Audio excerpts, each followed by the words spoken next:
भैया देखिए, इसमें बहुत आलोचना सवाल नहीं उठता, लेकिन उन्हें यह जरूर बताना चाहिए कि चाइना और अमेरिका की कितनी ताकत पाकिस्तान को है। हाँ, सही बात है, पाकिस्तान से नहीं लड़ेंगे तो फिर पाकिस्तान जिन्ना जिन्ना पाकिस्तान करते क्यों हैं? हम चाइना से क्यों नहीं लड़ते?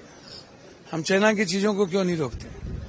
दूसरी बात, वो 4 आदमी कहाँ हैं? आप 56 इंच के हैं। जब आप 4 आदमी को और 47 ऊपर नहीं कर सकते तो देश किसी सुरक्षित हाथ में तो है नहीं। जब 4 व्यक्ति को हम 1 महीना हो गया, ये बिंदु है कि नहीं? और सच बोलते हैं तो आप बताइए ना कि चाइना जब पूरी ताकत दिया तो चाइना तो पहले से तैयार होगा पाकिस्तान के पक्ष में कि इनके एक हमारे फाइटर को ध्वंस किया जा सके। तो चाइना, पाकिस्तान की क्या औकात है? पाकिस्तान की कितनी हैसियत है? हमारे सैनिक के सामने, हमारे 100 सैनिक के सामने पाकिस्तान नहीं टिकेंगे।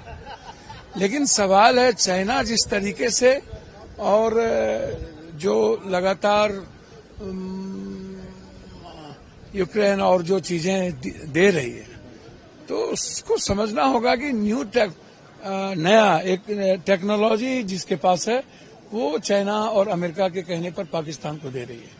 तो हम उसकी बात नहीं कर रहे हैं, उस सच्चाई को नहीं बता रहे हैं। दूसरी चीज, जो सपोर्ट हुआ, अब संगच्छध्वम संबद्धध्वम एक लाइन बोल के रोक दिए, तो आगे क्यों नहीं बोल रहे हैं कि संगच्छध्वम संबद्धध्वम समवो मनांसी जानतम देवा भाग्यम यथा पूर्वे सांझा नना उपासते समानी वयाकुति। तो राजनाथ जी हम लोग के गार्जियन के समान है, लेकिन देश के सवाल पर हमें कभी कभी याद आ जाता है मुलायम सिंह जी।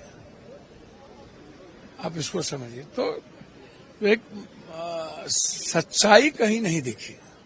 सच बोलने की हिम्मत होनी चाहिए, लेकिन आप स्पीच को भी राजनीतिकरण कर दीजिए। राष्ट्रवाद का भी राजनीतिकरण हो जाए, मानवतावाद का भी राजनीतिकरण हो जाए। और ऑपरेशन सिंदूर को भावनात्मक, जैसे पुलवामा में आपने आज तक RDX को नहीं बता पाया, वैसे ही आप पहलगाम को नहीं कर पाएंगे। तो सरकार देश के सवाल पर और विदेश नीति के सवाल पर आदरणीय प्रधानमंत्री नरेंद्र मोदी जी सक्सेस नहीं रहे हैं।